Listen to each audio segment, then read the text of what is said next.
And we're live. Okay. Well, welcome everyone. Welcome back to the show. This is Farmers in Finance. I am Rico, your host. And once again, poor Gara couldn't make it this week. He is busy, as we all know. He's got a farm, he's got a financial business, he's got uh, Airbnb business, and much more. So he's a pretty busy guy, but hopefully we'll have him on the show next week. Today's show, welcome. This is episode 18, and thank you for watching. If you tuned in last week, we had episode 17, and it was about planning and the importance of it. And we just stroke against the topic of wills, legacy, and I did promise that I'm going to be planting 2 million trees in my lifetime. So I better get started. I don't even know how many trees that a day of what I have left. I will for sure. This show today, what are we gonna have? We're gonna have um, oh before some housekeeping. That's right. Thank you for coming. And I invite all comments. All comments are accepted. It makes the show more interactive, and we can actually talk to each other. And if you have any questions about the show or about the comments or what's said or any insight that you have as well, more than happy to share. We're always learning. We're always on a path of making important decisions in our life, and so I'm here to help you make those decisions from what I have experienced in my life. A little bit about myself. If you don't know, if you're new to the show, or you're watching this at a later date. I'm a realtor right now, and I'm also in financial planning. I work with a company named Experience Financial. We DXP Realty, so we're innovative. I love technology. I love AI, and I love what's happening. But I was also a former farmer. That hence the name Farmers in Finance. And having said that, I know how many struggles the farmers go through in life to make it there. I am formally a farmer, but still, that seed is not, you can never eradicate. It's still growing, and it's still a pleasure to be helping and communicating with other farmers, going to farmers markets, and be like sort of promotional and helping out other people, right? So I would like to know, where are you watching from this morning, and if you watch this later, just let me know in the comments. We're airing on YouTube, LinkedIn Live, and also we're on Facebook. So, anyways, you can reach me. You can reach me there. I can leave my phone number here if you have any questions about, like if you need more advice and you're feeling a little shy to come on the show. That's not a problem. You can reach me and message me in any ways. I'm all over social media. My name is not hard to find. It's Ricardo Manazza.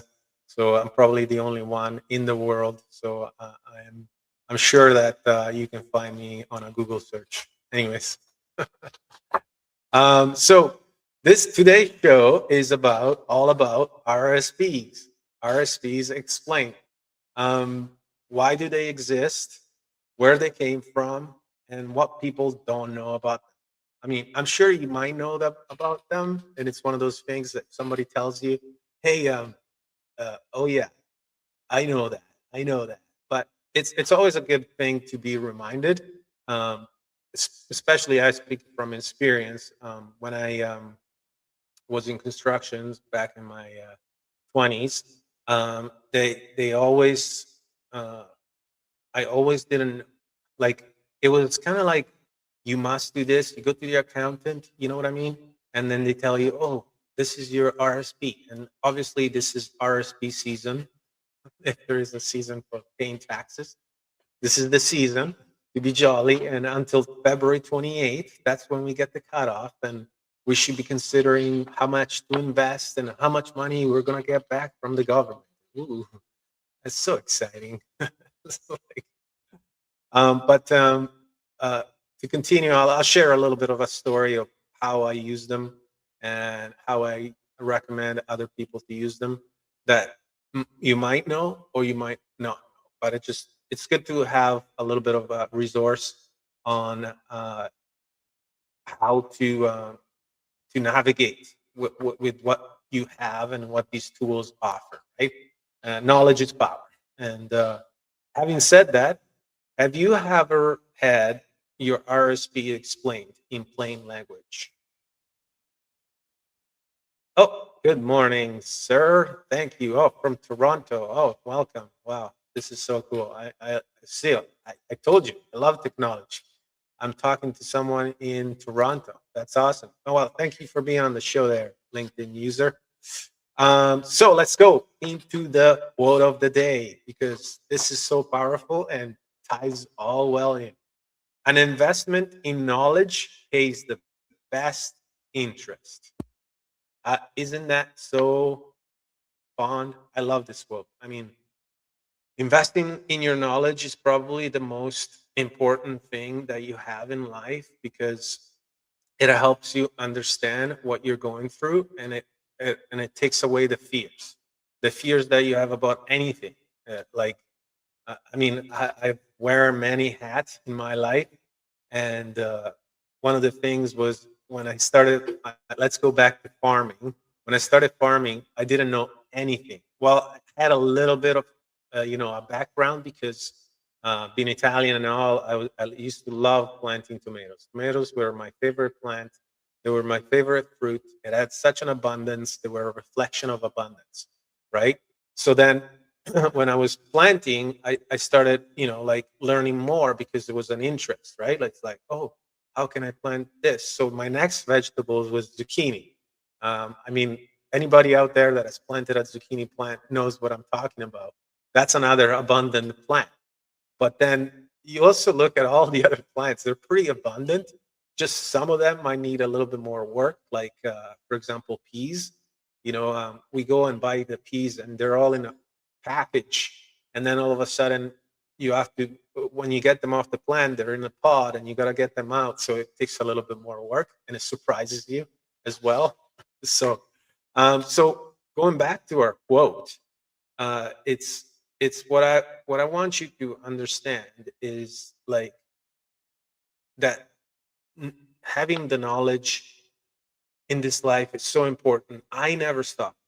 I don't know about you, but I never want to stop understanding what I'm going through and having the knowledge of what I'm doing. So, like when I started the real estate, for example, 3 years ago, I researched, I asked questions. I just wanted to know what I was getting involved to because at that time I had a different perception of what a realtor was doing.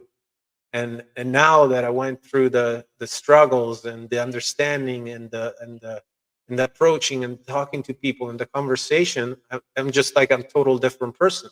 And all that came to the eagerness to understand and have and require knowledge. So this ties it all back as one of my question is to the audience and whoever's watching here now or in the future. Um, what was one piece of financial knowledge? Let's keep it to financial that you wish you learned early. Because there's got to be that one thing. Because for myself, I feel like the infinite banking concept. When I learned that, I wish, and this ties back to last week as well. I wish I had learned before because it would have made my life a lot easier and simpler, and I would have, not as struggled as much. But I guess sometimes the struggles is what you need to go through, right? Just like a plant. And this ties back to last week's quote about planting trees. And the best time was 20 years ago, and the other best time, the second best time is now. So let's go back to that. So let's get back into it, and let's talk about why RSPs exist. Hmm. Okay, so they came from a problem, and the problem was that government had just a worry. Guess what? Even government worries. And the fact that the government worried, what was their worry? The worry was that people weren't saving enough for their future. And when they came to retirement and the force, like they had lesser force and they couldn't do their jobs as fast or as quickly or as proficient, then they would have to retire. And then who would have bear that pressure? Oh, the government. So they created the so-called registered retirement savings plan. So they put a nice, fantastic word, and they created this product, which was an incentive-based tool. So it gave you an incentive to sign up for it, and then it gave you a predictability. Oh my god, I can't even pronounce that word. Of what your retirement would look like. So they said, you start savings, we'll give you something here now, and then in the future, look at you. You're going to have some money, and you're not going to rely so much on our help. And so the RRSP was created. So what, how people use it, that's a different product. I mean, understanding, and you have to understand that there can be many uses for it, and you gotta properly use them too. Oh, I'm glad you liked the quote. Sorry, there was another comment here. Great quote, thank you. Yes, I do believe that. It's oh, that was Benjamin Franklin, by the way, that made that quote. So RSPs weren't perfectly designed. They were designed to be predictable. So you have an income now, you save up a little bit of that income, you put it away, you guess you don't pay taxes, and then all of a sudden you oh, I got a little bit of a nice slideshow too. So do you think RSPs were built more for individual freedom or system stability? That's my question for you in this section. So let's move on to the part of contributions and deductions. Okay, so there is the two parts components of an RSP. You can make contributions, and this is based on your past income. So the government takes the maximum contribution that you can do is 18% of your past year's contribution. So that doesn't mean that you can deduct that right away. Saying this is kind of like the analogy of the farmer is that when you are contributing, obviously you're lowering your tax bracket, so you're creating this savings, but at the same time you don't have to deduct it from your current year. So, for example, if you have an income of 60,000, you break the bracket of 40%, and after 40%, you want to deduce, bring it back down to 45,000. So you are going to invest 15,000 into your RSP. Having that difference is not that you have to deduce it right now. I mean, you could deduce more or less. You have that choice. So there takes two choices. You have two choices, right? You have the choice to contribute and have a contribution, and then you have the choice of deducting it, right? So um, so there is another critical thing, and it's do not over contribute, because at that point you're going to get penalized. And the government has very small room of lenience when it comes to this, because they don't want you to uh, laugh, because it's like, you know, you create a tool for savings, but then all of a sudden you take that tool away by not saying, oh, but you can't contribute as much as you think you can contribute. So uh, the let's not go into the penalty and analyze this a little bit more. But have you do you understand this? Have you seen this in your life? Have you ever over contributed? Did you ever run into contribution and the deduction question, or have you always listened to what your accountant has said and you moved on? And if you don't have an accountant, because most of the people don't as well, I mean, farmers, as bringing it back to my own experience, farmers, we wear all the hats and we try to understand most of the things that happen. And so it's kind of hard to keep track of all the things that are happening and all the things that you have to do and all the things that you have to uh, oh, thank you. Oh, love your website. Thanks. I just put that up. It's my QR code. But yeah, thank you for the reminder as well. If you want to reach out and get in touch with us, me and Gaurav, I set up a little website. Obviously, it's all on work in progress. We're all leading busy lives, and there's the QR code. You can connect with me on there as well. I try to post the past shows as well to make you understand a little bit. What we do, and please leave comments. I like the feedback. I'm just starting here. I'm trying to get my voice out and help out people understanding a little bit more about their financial situations and what happens in life when you follow the knowledge and you gain the knowledge as well. So uh, the unused room. Another fact about RSPs is that you can carry out forward the unused room of contributions that you didn't have the chance to pay. It's important to understand also as well that the contributions, they don't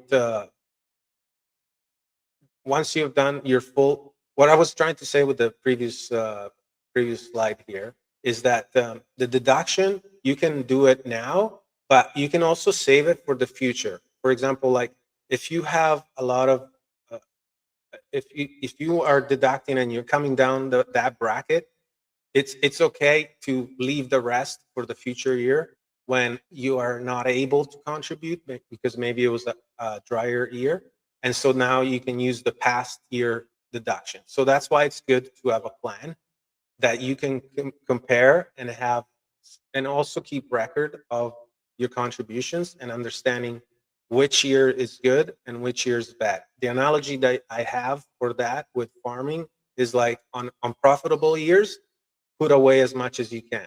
Store it in your silos, right? Store it in your contribution room. And then when it comes to the dry years, you can use that stored power, energy, or grain, or whatever you need, and bring it back up. So it's kind of like it helps you balance out and create that predictability that we talked about earlier on. So that's it for the comparison between contributions and deductions. So just looking at my notes here, RSPs don't save taxes. And that's one of the first things that I don't know if it's a misconception or anything like that, but when I first started and I started my first RSP account because it was just recommended, like you go to the bank, what do I do for um, what do I do for like for savings and for creating a future for planning. I mean, when I was 20, I wasn't really thinking about retirement. That's like 40 years away. It feels like ages away. So you don't feel like, oh, I got to save up for this. But it was common practice and also gave you a little bit of a reward to be saving a little bit of amount of money. And then also because you were deducting that money, you were deferring that cost to a future date. It was nice to get that paycheck back, the refund, right? And then obviously, I don't know about you, but that refund, I never reinvested it or never had the knowledge of how to use it. And then it just ended up in spending it on frivolous things, maybe like buying a bicycle or more stuff that you barely need or ever use, right? Because you're so busy at making money and having running a company and all that stuff. So the fact is that RSPs are just a deferral. The government has given you this much room that you can actually defer to a later date. So technically, you're actually just delaying the you're just delaying the payment of the taxes, because on income tax we are bound to pay. You don't want to not pay your income tax, because that's one of the biggest gauges of life, right? So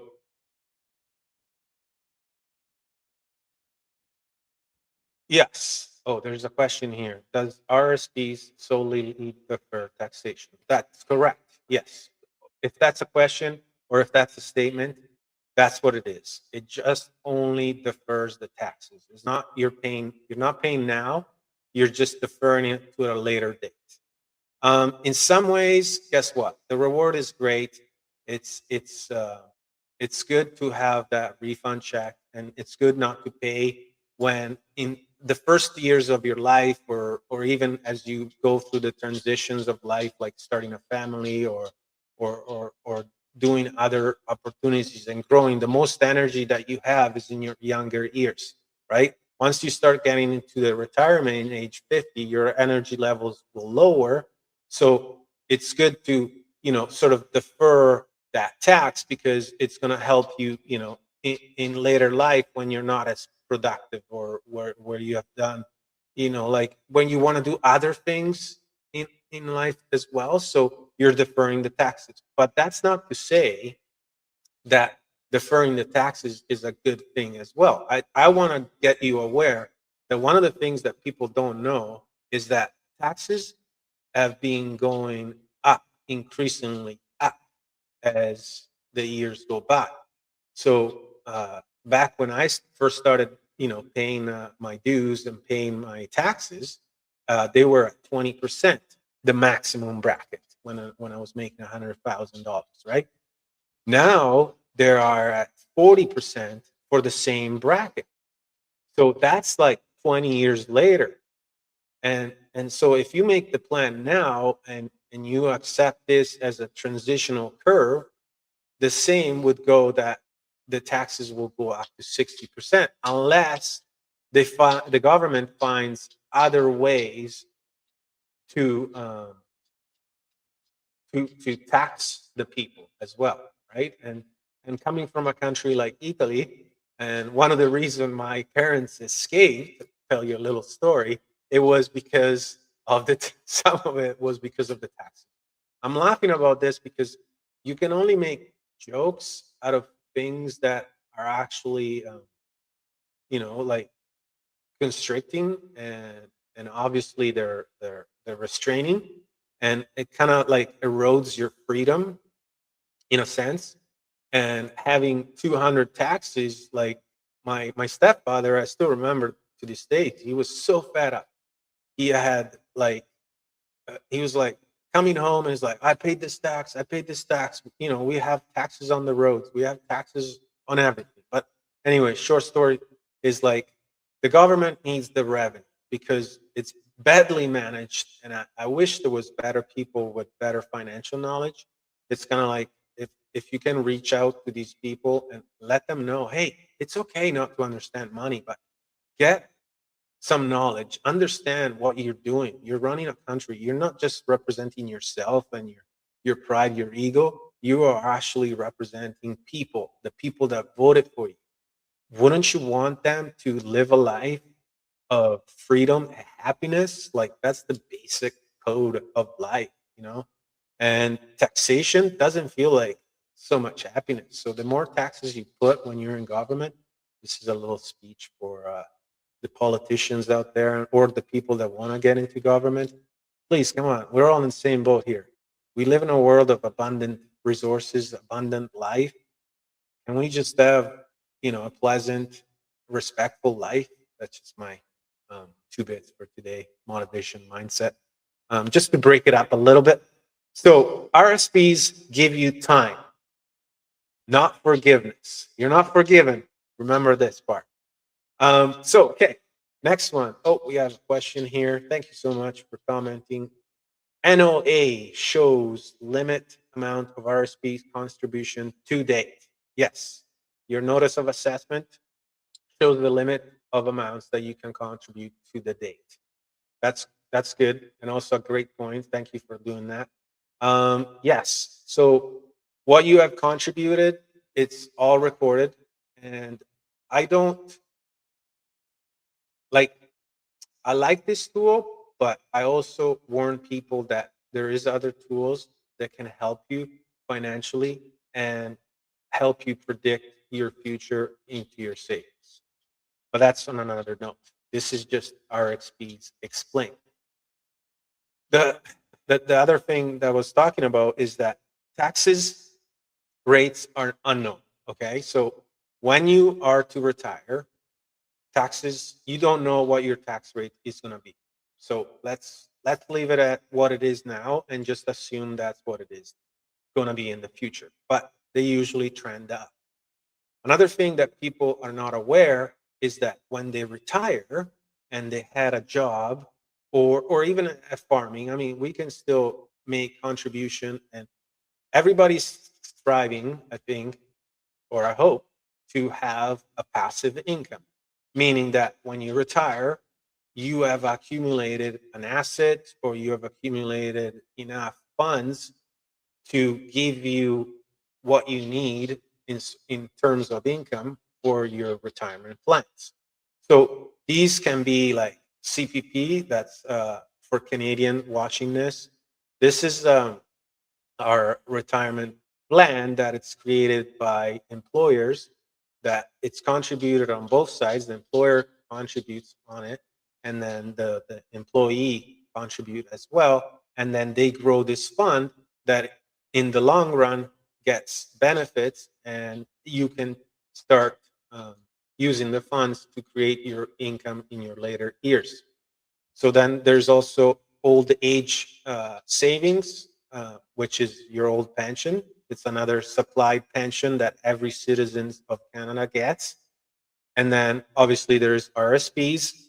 And then there is, hopefully, when you're farming, there's your farm that you can lease out, or you have created a space for rental income to be generated. So that's what it's called, your passive income. So RSPs, you can actually take them out at any time. They will just be, there's no like limit on the age. A lot of people don't know this. And I found out, I will tell you the story, how I found out that out. Because they don't tell you that you can take them out at 30, you can take them out at 40, but it will just be taxed income, right? So it will be used like your income. So it's kind of like a buffer that helps you on your worst years. And a lot of people right now, they're going through some tough times.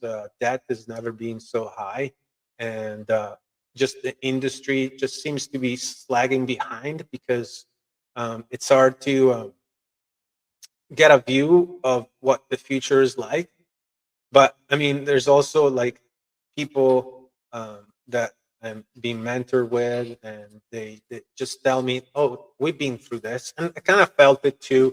Like it feels like a little bit, but it's different. Obviously, every stage in life is all different.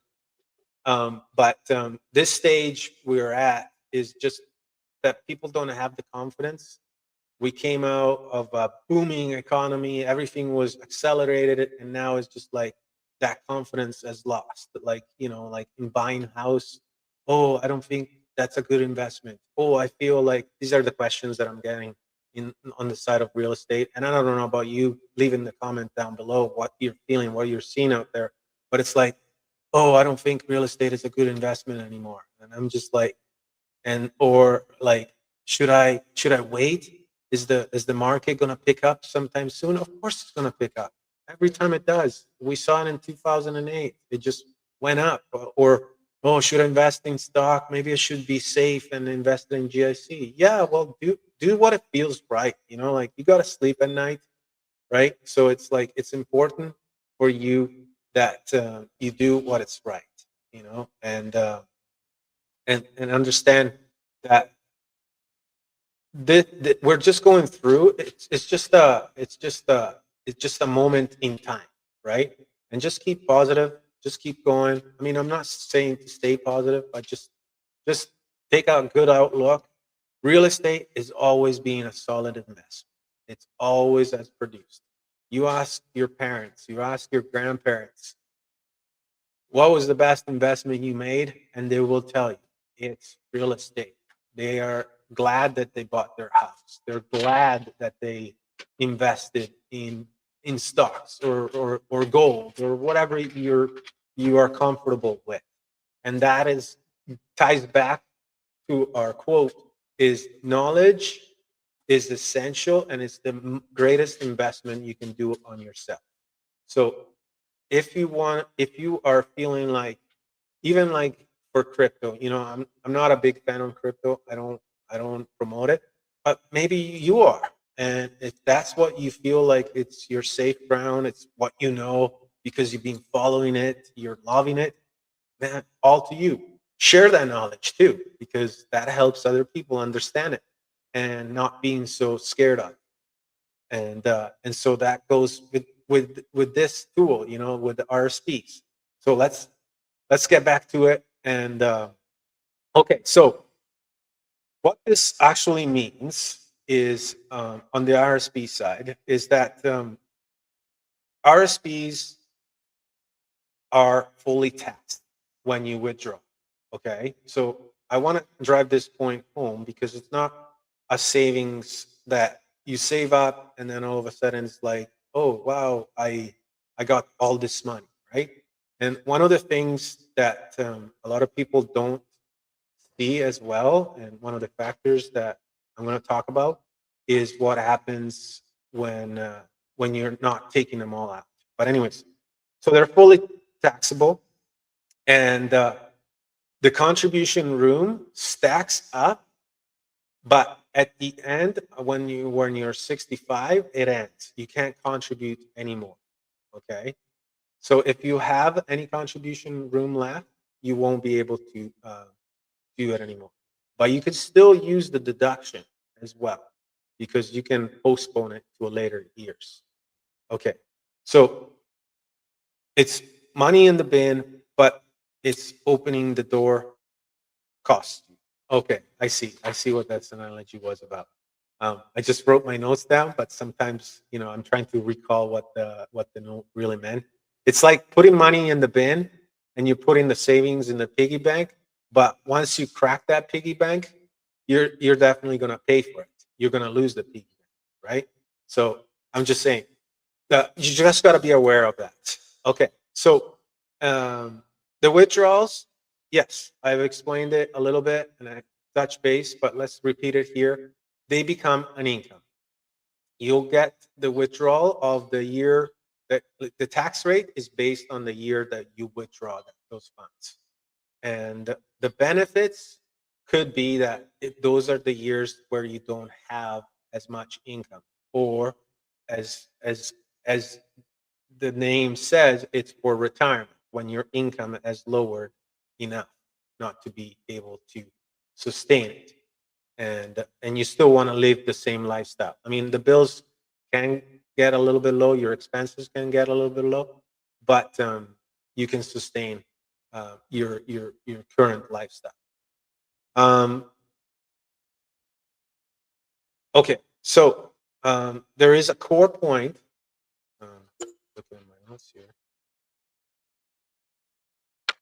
There is a technique that I just learned, and I mean I'm new to this, so I never knew you could do this because it's an important point of explaining RSPs. It's the RSPs meltdown. So we were talking about RSPs, and at age 71, the government makes you take these funds out. So it starts off with it's called a forced conversion. You have to convert your RSPs into a RI, which is an annual income based. So the funds are still accumulating interest, and you are taking a percentage, like you're paying yourself from your funds. And the government forced you to take out the funds at 71 years of age. And I have encountered this in my life, especially now that the baby boomers are starting to retire, or they've been retiring for a couple of years and they've crossed over the 71-year-old age. And what the dilemma is that a lot of people don't know is that now they have CPP, they have OAS, and now they are forced to take our RRSPs. Most of them, I'm kidding you not, they're going over to the 40% marginal tax rate. So now they will, and that will affect your OAS, your old age pension, right? So that creates a loss for people. And it's a shock because now they're paying 40% on what they're paying, they were paying before, like saying maybe like 20% or 25. And now they've increased their income because they were forced, and that causes them, a setback, or even like an explanation. And when this happened to people, I was like, what is there a solution? And lately, a couple of weeks ago, Gareth there's a presentation for the team, and I understood like the power of this RSP. It's called RSP meltdown. And how it works is, you plan for a year. Usually, it happens between 60 and 65. You plan for the future, so you predict um, what your income is going to be. So your CPP is set, right? So you've worked all your life, you contributed, you have a set CPP coming in, right? And you can start taking it out at 60 years of age. Now, with that, that becomes income. So you can have a loan on your RSPs. So meaning that you can take that RSP out as a loan to buy investments to generate interest. Okay. By taking this loan out, you can use you can deduct the payment of the interest from your income. So that reduces your total income, and you can pay lesser taxes. Now, the loan will be paid off at the end from your RSPs, so you don't have to worry about repaying it off. Obviously, you have to set up a monthly payment. Like any banking institution, you will have to pay the loan uh, on a regular basis, on a monthly basis. But at the same time, you're going to be saving the taxes because you're going to be able to deduct the taxes from it's kind of like contributing, but not so much. Okay. But the government wants that loan to be invested in stocks. You can invest it in stocks, you can invest it in GICs, anything that produces interest and grows your investment, you can use it for that. And then on that loan, you can deduct from the taxes. I hope I explained myself properly. I don't have the slide that actually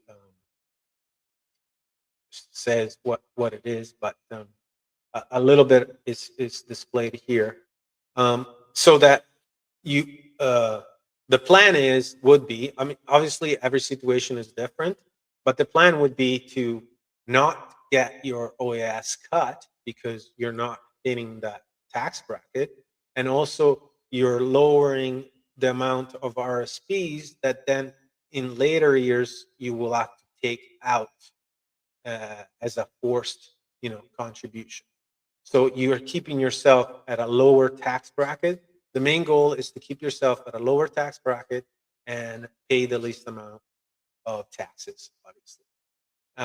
So if I explained that properly, I'm glad. If I didn't, please reach out. I can leave my phone number. You can call me. and then we can work it together if I didn't explain it all the way to the end. Another thing that is not explained really well from RSPs when somebody signs up is that what happens to the RSPs when you pass away. Okay, so if you have a spouse, the RSPs go straight to your spouse. If you have beneficiaries and you have a will in place, the RSPs will become your final income. They're of course I can. Oh yes, we have another comment. If I email you, could you please send me the slides? They're so well done. Oh, thank you. Um, yes, I will. I can share my email. Or do you have my email? Like, just let me know. I can share it here in the comments. So they're they go into your final expenses, their final year of income. So say you have saved up $200,000 and that goes to your final expenses. The taxes that you will pay, obviously you're gone, but I'm just saying whenever you want to leave a legacy, whenever you want to leave something, you always got to feel what are you leaving it for? Why are you leaving it for? Who do you leaving it for? Right? And that is all explained in the will, but it's like if you are just leaving it to the government, and this show is not about against the government. I'm not against the government. I'm just saying that there's there's better there's better sorry about that part of the fire department here in Headley. Um, there is better ways to spend all that money. Money is like energy. Um, and it's like it's you accumulate it for a purpose, right? You have a why. Why do you go to work? Why are you a realtor? Why are you a financial advisor? You have a why. You're collecting all this energy and you're helping out people, and you're saving your money and you're putting it away, and then all of a sudden, you pass away and that money goes to the government. And I don't know about you, but I don't want to pay taxes when I'm alive or when I'm dead. So it's like I'm just trying to help people understand their powers and their legacy. And if you leave something behind, don't leave it to strangers that have no clue on how to manage money. I mean, maybe you're watching this in the future and the government is way better, just like in Star Trek, that we don't need money anymore because we're so self reliant and it just built a community that there's no money needed. But right now, we do have money, and that is a way money is like collecting energy. So it's like, I just, I don't know where I wanted to go with that. I just wanted to say that leave it for something that is purposeful, like something that you wanted to make an impact. And that's what's your why right now. It should be your why, even in death, right? Even in passing away, even into your next life, maybe purpose, right? So get the knowledge, understand what's going on, understand, collaborate, give me a call, whatever you need. Um, and even if you're watching this in the future and we didn't fix the RSPs or we didn't fix the government, let's get together. Like many minds make easy work and understand for what's coming. Okay. Don't have your email. Okay, let me share it here. My email is my first name, Ricardo, at ricardomanazza.com. So you can reach me there. Uh, oh, where did I comment? That comment, did you see that comment out there? I've sent it to YouTube. We're airing on different airways, so I'm not too sure. I'm just using this tool, so I'm just trying to learn here. I posted on YouTube, LinkedIn post info. I think. Hello, I'm watching on LinkedIn. Okay. I hope you got my email. Um, there's other ways. Oh, I can put it on a banner. I can create a banner. Here we go. Ricardo at ricardomanazza.com.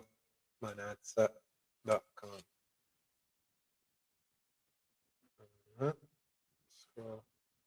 Let's see if it goes. Add banner. Show. There it is. Look at that. There's in the bottom. What a great tool. Oh, I'm recording for people that are watching this and they're intrigued. This is a StreamYard. I feel like it's a great tool. Just a little plug there. Um, they offer so much, and I'm just learning all this, like presentation for slides.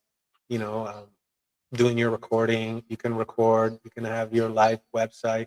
Yeah, it's a great tool. I love it. I'm learning it, and knowledge is power. So I hope this is making the show a lot more interactive, and happy to be here. So okay, yes, let's get into the story. I hope that was clear about RRSPs and what you have and how to use the tool. There's so much more that we can talk about and really understand. And if you have any questions, feel free to ask them here or maybe at a later date. And then we can get together and actually I can answer them individually because there's so much to to understand. Even though it's such a simple concept, it's a retirement fund summarized. This is retirement fund. You're going to be forced to take it out at age 71. That's one of the things that you don't know. Oh, there was another fact that I wanted to talk about because see that this is working. I wanted to talk about that you can also use your RSPs up to 35,000 for a down payment for your first home, right? And that's under the plan. You have to repay them back and consider that addition to your income when you're thinking about putting a deposit down. But that helps you because if you didn't think about saving for a home and you feel like especially at these times where it's a fantastic time to get into real estate, there's so much leverage. There's so many deals out there right now because the people that are wanting to sell, and there's this, like I mean, obviously for myself, I'm in construction, so I can see, good bones. I call good bones is the structure of the house. So that there's a lot of houses that have good bones. Maybe they're outdated because it's people that are retiring and they're downsizing, so they're selling their home. But if you have a little bit of elbow grease, a little bit of knowledge in construction, and use YouTube or use other platforms to learn and get those skills in your quiver, you can go so far, and it doesn't have to be like learning about plumbing or anything like that. Just hire those out for sure. But like drywalling or painting and just sprucing it up or understanding cabinets installation, IKEA's got a great program. They make it so easy. The instructions are like easy to follow. You can build your own kitchen in less than a month. And these are the things that you can improve in a home, like getting a cabinet for your bathroom, new cabinets, new paint, improves the value so much. And then you can actually add suites down below. Like in BC, they're making it so easy for creating rental incomes as well. We got up to fourplex now on a single lot property. So you could have four incomes, live in the home, and almost live for free. So don't waste that opportunity to get into real estate. That's so big. And then it's important to know the tools and understand that RSPs help you with that. And also right now, the government of Canada has put another program. It's called the First Home Buyer Savings Account, which act as an RSP, but the growth, it's kind of like a TFSA. So you don't pay taxes on when you are taking it out. But obviously the caveat on that is to pay for down payment for your home. So there's lots of plans to get in there. If you're a first time buyer and you're not clear, give me a call. This is an open space. Um, I know it's tough. because some of the banks make it a little bit hard to get into the mortgage. The qualifications are still pretty strict, and interest rates are edge higher. But obviously, is you have to plan for the future, and if getting into real estate is your main goal, and I suggest it to be in your main goal if I was your advisor, um, before you look at any other investment, then explore these plans because the FHSA and the RRSPs are great storage devices that you can use, right? And you can even supplement your income. So don't worry about the future. Like you can get in here, get into a home, and stop paying rent. That's that's a huge one. But let's get back to the story of when I used to farm. When I first got into farming, and this goes with knowledge and the quote of the day as well, because knowledge, investing in knowledge is the greatest, is the highest level of interest that you will ever achieve. So when I first started farming, I took off. I had a great company. I was doing renovation. My last renovations was $160,000 job backroom that I had, and I was making good money, but I wasn't fulfilled. I was looking for something more. And at my house, I had a huge garden, and I just met my wife. We were having lots of fun in the garden. We were planting all kinds of different things like squashes, corn, and everything like that. And we just saw the garden and was like, wow, this is amazing. I wish we could do this every day, right? And so we just realized that farming was the way to that you could do it every day. And on top of that, you would help other people to have great products and great food. So we made it there, then and there, the decision to go and farm. But where do we go? What do we do? Like we couldn't farm in the city, and the closer you are to the city, the more expensive the land is, obviously. And so when you look at Vancouver, we were in Vancouver at the time on 48th and Main. So if anybody's there, peace to my homies. But we looked at, at the geographic, and the further you got away from the city, the lesser the land was. But obviously, it wasn't as fertile or as usable land. So we looked at the Okanagan, and the Okanagan is a beautiful place. At the time, it wasn't really discovered or used, but there was still farming happening there. There was lots of fruit trees and lots of vegetable farming and all that done. And but we found this farm, and it was for sale by owner. And we looked at other places, we compared, and at the end we're like, okay, well, if we're doing this, we don't know what our income is going to be. We didn't have the predictability. We were new at this. Obviously, when you have a garden and you go and scale it up, it's a lot of different story, right? So we took off and we made the decision. We bought this, at the time was 384,000 for 7.5 acres.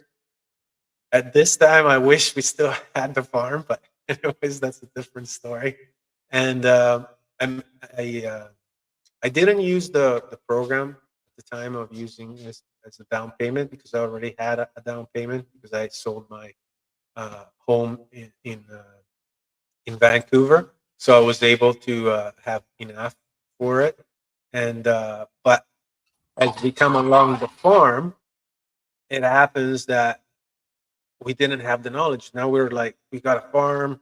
We had the idea of starting a seed company, and we're just like, what are we doing? How are we going to market this? So we had to learn marketing. We had to learn what places you would sell on farmers market, direct selling, farm sales, all this. So we made a stand outside our farm gates. We made subscriptions to all the farmers market, but we didn't have the income until we had the products. So we had a span of like 8 months, 9 months of no income at all, just expenses like paying for the feed, paying for for the tractor fuel, paying for everything. We're paying for the truck insurance, everything, all the expenses. So we're like, where can we get this money? And I was like, I went to the bank and I asked, hey, this is my situation. How can I get out of it temporarily. And guess what? RSPs kind of saved the farm, so to speak. And the clerk there said, hey, you can uh, withdraw from the funds that you have in your RSPs if you're going to put it into a business and invest it. And I was like, yes, I will do that. And to make the story short, that actually helped us out continuing on the farm, and helped us with keeping the farm as well, because I know how it is when you're in the learning curve, and you're trying to make things work, and it's pretty stressful. I mean, and it's tough, and I know all business owners have gone through this, and I'm still going through it because I keep changing careers. But and it's always a struggle, and it's always helpful to have somebody there that can help you and mentor you. And we have great tools right now, even with now AI. Is don't be against it. I understand some people are hard to uptake it, but it's still a tool. It helps you enhance. I mean, this show wouldn't be possible if I didn't have AI. I wouldn't be able to plan and come up with the slides, or come up with ideas as well on what to say. So another plug here is, don't be afraid of the tools that you have at disposal, and share as much as you can. Everything that you know is not just for you, is to share. Knowledge is caring.